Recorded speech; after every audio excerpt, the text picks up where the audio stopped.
Hola, ahora hablaremos de dos corrientes artísticas mexicanas que ayudaron a consolidar la identidad mexicana tras el proceso revolucionario que se vivió en el país a inicios del siglo XX. Así que comencemos. La identidad del mexicano se creó en paralelo a la construcción de nuestra nación. Sus inicios datan de principios del siglo XX, cuando la lucha revolucionaria puso fin a la dictadura militar de Porfirio Díaz e inició un espacio de reflexión para identificar y promover los rasgos del mexicano, evitando así la exaltación de las influencias extranjeras que el régimen anterior permitía. Este tema no es exclusivo del siglo XX. En realidad, la construcción de la identidad mexicana puede abordarse desde muchos siglos atrás en personajes como Sor Juana, Juan Ruiz de Alarcón o en los humanistas mexicanos como Francisco Javier Clavijero. No obstante, en este video nos centraremos en el siglo XX. La preocupación por la identidad del mexicano tuvo principal atención porque de esta dependía la formación de las siguientes generaciones. Podríamos decir que la identidad se consolidó de dos maneras. Una fue mediante las características físicas y ambientales del territorio, y otra mediante los acontecimientos históricos del país.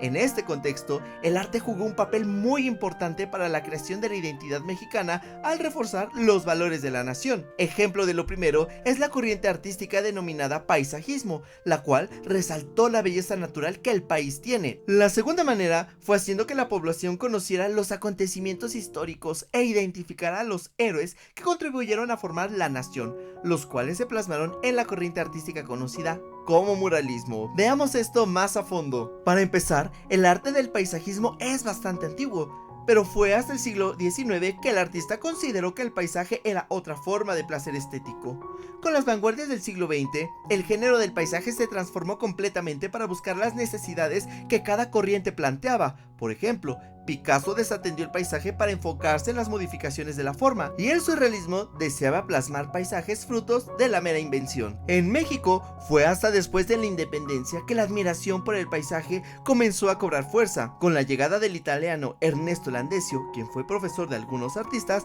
el paisaje tomó gran relevancia para la creación artística. Uno de sus discípulos fue José María Velasco, en cuyas obras se observa la primera aproximación nacional hacia la captación de nuestros paisajes. Podemos ver que su propuesta artística estuvo apegada al romanticismo, pero no a uno melancólico, sino a uno que tiende más a la serenidad para exaltar la belleza del país. En el siglo XX, una de las figuras más activas para la renovación paisajista fue Gerardo Murillo, mejor conocido como Dr. Atl, quien es considerado el gran intérprete del paisaje. En un inicio, se puede observar la influencia del impresionismo en sus obras. No obstante, no tardó en rebelarse contra dicha estética para plasmar una perspectiva única para interpretar el paisaje. Él se apasionó con la inmensidad del paisaje y su transcripción al arte. Estudió cuidadosamente la estructura de los volcanes, por lo que fue un atento observador del Paricutín, del cual realizó centenares de dibujos y de lienzos. Entre ellos resalta esta obra. El muralismo mexicano en sus inicios fue un movimiento vanguardista y fue defendido por el Dr. Atl. De acuerdo con Siqueiros, al Dr. Atl se le debe la primera militancia directa de artistas mexicanos en las filas de la revolución, pues su idea era que el artista participara activamente en la lucha revolucionaria desde la creación artística. Con el paso del tiempo, el muralismo se fue alejando del tópico revolucionario, pero nunca se olvidó de la tradición. En sus inicios, el muralismo aplicó el paradigma de vanguardia excéntrica como una forma de unificar el proyecto modernizador del nuevo estado, pero a partir de 1932 desarrolló los parámetros de un arte dinámico que se puede ver reflejado en el mural Retrato de la Burguesía, que se ubica en la sede del Sindicato Mexicano de Electricistas. En él, Siqueiros planteó abolir la tradición académica ligada a la burguesía para establecer un punto de partida nuevo para el arte y para el futuro. En cuanto a la técnica, los muralistas redescubrieron el empleo del fresco y de la encáustica. Utilizaron nuevos materiales y procedimientos que aseguraban larga vida a las obras, pues estas se realizaban principalmente en los exteriores. El introductor de nuevas técnicas y materiales fue Siqueiros, quien empleó como pigmento pintura de automóviles y cemento coloreado con pistola de aire. Algunos artistas llegaron a utilizar mosaicos en losas precoladas y losetas quemadas a temperaturas muy altas, empleándose también bastidores de acero revestidos de alambre y metal desplegado, capaces de sostener varias capas de cemento, cal, arena y polvo de mármol de hasta 3 centímetros de espesor.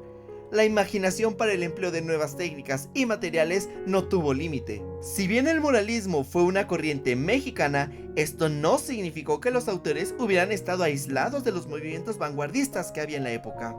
De esta manera, en Alfaro Siqueiros se puede observar la influencia del cubismo en el planteamiento de la forma en sus obras. Esto lo notamos en Tormento de Cuauhtémoc. En José Clemente Orozco se puede observar el expresionismo en el empleo de las formas puntiagudas de las figuras que aparecen en sus obras. Tal es el caso de Prometeo. En Diego Rivera notamos la influencia cubista al retomar el sentido de equilibrio, orden, armonía y construcción, lo cual se refleja en la creación. Asimismo, se puede observar la influencia del expresionismo al elaborar la crítica social en los murales realizados en el segundo piso de la Secretaría de Educación Pública, en donde se exageran los defectos de la burguesía y se resaltan las virtudes del pueblo. Como hemos podido ver, el paisajismo y el muralismo buscaron fortalecer en los ciudadanos lo que era ser mexicano. Esta identidad solo podía configurarse recurriendo a la riqueza que el país posee, sea esta de índole natural o de índole histórico. Esto es todo por ahora. Antes de que te vayas, no olvides darle like al video, compartirlo y suscribirte. Hasta la próxima.